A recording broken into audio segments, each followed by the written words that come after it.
Hey, this is Kaufman is Alive YouTube channel. I look at comic books new and old, and today I'm looking at the newest issue of Savage Dragon by Erik Larsen, issue number 271.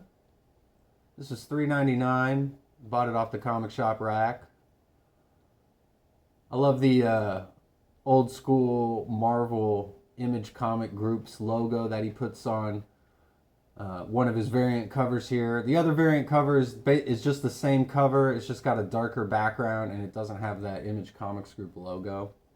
So I just got this cover this week.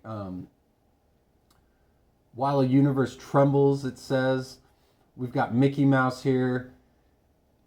He's coming after Maxine. As you can see, she's covering up. Larsen, who's pretty perverted himself, is writing Mickey Mouse as a sex pervert here. He's this entitled Hollywood actor, basically, who feels like he can get whatever he wants. And since Maxine, issues and issues back, she had a sex tape, he feels like that entitles him to have sex with her. So it's pretty messed up. Mickey Mouse is a fair use character now, and so Larsen's put him in here, and he's just got him doing all sorts of crazy stuff. So we got the SOS West here on the cover, along with Malcolm Dragon, who's the son of the Savage Dragon. He's the main character of the comic these days. There's the Johnson twins, and we've got Web Shooter and Web Slinger, as I believe their names. They're like the Spider Twins. They shoot webs out of their butt. And there's Angel, who's Malcolm's stepsister. There's a back cover here by Ken Alberly that is got the Spider Twins on it too. Pretty cool back cover. So yeah, like I said, Larsen likes to draw lots of nudity in his comics, which is nothing new, but he's really ramped it up in the past few years. He's just got no filter. So that's why I'm doing this review this way today. Normally I do like top-down comic book reviews, but I've got to be selective about what pages I show in this comic book, so YouTube doesn't get upset. But a great splash page opening up here. Savage Dragon jumping up at the camera here. At the end of the last issue, he was battling this like ultra right-wing guy in a suit who, like, if you ever go to like rock concerts or like a race or a sporting event, sometimes you'll see these guys standing outside with like the giant signs that say like, you know, everyone who plays video games and reads comic books and, you know, plays sports and dances or like whatever, like they're all going to hell. So, and that's basically how he's writing this character. And actually, if you saw my review recently of the Revenge of the Sinister Six Spider-Man saga that was written and drawn by Erik Larsen, he writes Hobgoblin pretty much the exact same way that he writes this character here. So see, he's like homosexuals, perverts, sexual deviants, drag queens, pedophiles, child molesters. You're the lowest form of life. So, and you know, considering all the political violence that's going on right now, I mean, I'm making this video just days after President Trump was nearly assassinated. It's kind of a timely thing that we've got this book with this. I mean, they're highly motivated political stances here, and Larsen is a well-known liberal. He doesn't hide that at all. And, you know, he's writing this right-wing character as a bad guy. So, and this character went to this gay pride parade in San Francisco, where Dragon is located now. And he's trying to kill everyone at the parade. So, you know, Dragon's got some justification in battling him, I would say. But this guy gets caught by this new character that we see for the first time called the Bay Guardian. And definitely looking like a gay guardian there. But I love the sound effect here is like in rainbow too. That is really funny. So I'm skipping a couple pages here and there, which is basically just Mickey Mouse like chasing after Maxine, and she dressed up completely nude at this Pride parade. So I can't show those pages basically. In the last issue, we saw Walter the tiger, who's friends with Amy Dragon, one of Dragon's kids. He was looking for her after they had moved from Canada to San Francisco. And, you know, he was running through the city, and so the cops shot him. And we thought he died at the end of the last issue, but we find out here it's actually just a tranquilizer. So they collect him, they jump off the bridge here.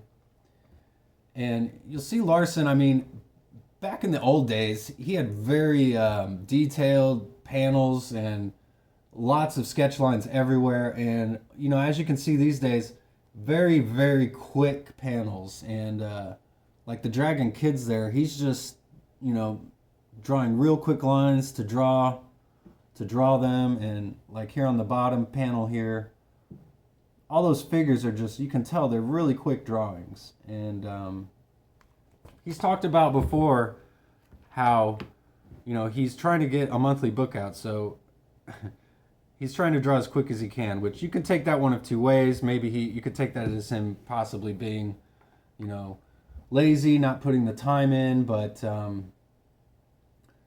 page rates, I don't think have changed since like 1992 when he first started. So in one sense, maybe you can't blame him, but I still think he's putting out great work. So I love these like ink splatters to show like someone getting disintegrated here. Dragon busting through the rubble here.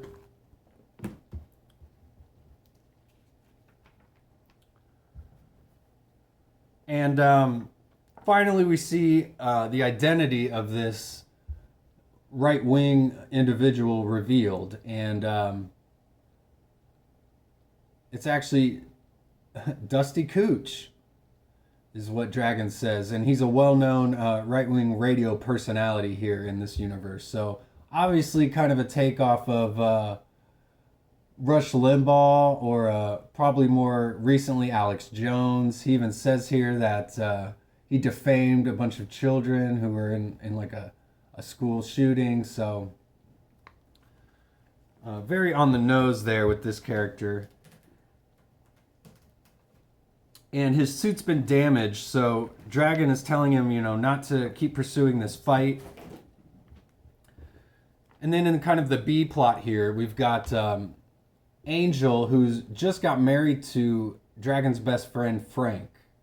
However, Mr. Glum, who is this villain who's obsessed with Angel, he switched bodies with Frank right before the wedding. So Frank is actually Mr. Glum, and after a little conversation, Angel easily figures it out because of just the way he's talking.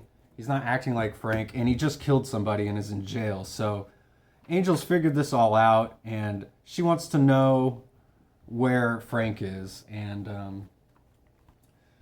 then we get the right-wing guy. His suit explodes, and he dies. So that's the end of him. The Bay Guardian, he tries to get a word with Dragon, but Dragon totally blows him off because he's looking for Maxine, who's basically just being assaulted by Mickey Mouse here. But I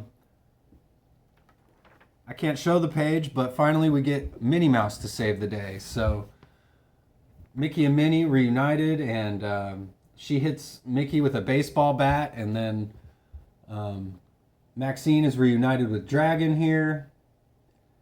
And then Mickey and Minnie ask if they're into foursomes, and she says, "No way. Get out of here, you freak." So that's the end of that issue. You know, it picks up where the last issue left off, so, and it completes that storyline, but kind of a filler issue, really, if you ask me. You know, a lot of people probably aren't going to like some of the, you know, obvious political stances being taken in this book or whatever. You know, obviously, I think political violence from either side is wrong.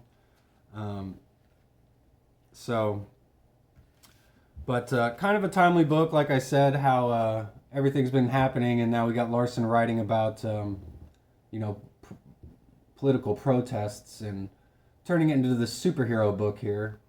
But super weird tone. I could see how the tone of this book could totally turn some people off, just with all the weird sex stuff and political stuff. But like I said, Larson's got no filter. He does what he wants to do. I totally respect him for that. A lot of comic book artists are just too shy or scared to say what they want to say or do what they want to do. So hats off to him for that. And he's got 271 issues that he's done. I've got the first issue right here. I bought it off the rack when it came out. And, you know, it's still one of my favorite comic books today. So thanks for clicking on the video. Go check out my channel. I got a whole bunch of reviews up there already, and I post daily. So please subscribe if you haven't already, and I'll see you on the next one.